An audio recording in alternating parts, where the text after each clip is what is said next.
Hello, today in front of me I have REALME Narzo 50i Prime smartphone, and in this video we are going to demonstrate how you can share the Wi-Fi network password on this device.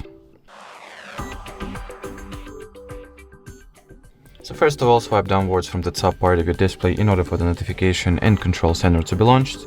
Find the Wi-Fi shortcut, long press on it.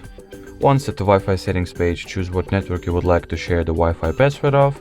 I'll go with the one that I'm currently connected to. Tap on it. At the network details page, you have this share icon, which you want to click on. And as you will see at the share Wi-Fi designated section, you'll find the actual Wi-Fi password for this particular network right below the QR code, as well as the QR code itself, which you can simply scan with any other device that you were to share this Wi-Fi network with, and those mentioned device will be automatically connected to it. Alrighty, so that will be it for this video. Thank you so much for watching, and bye bye.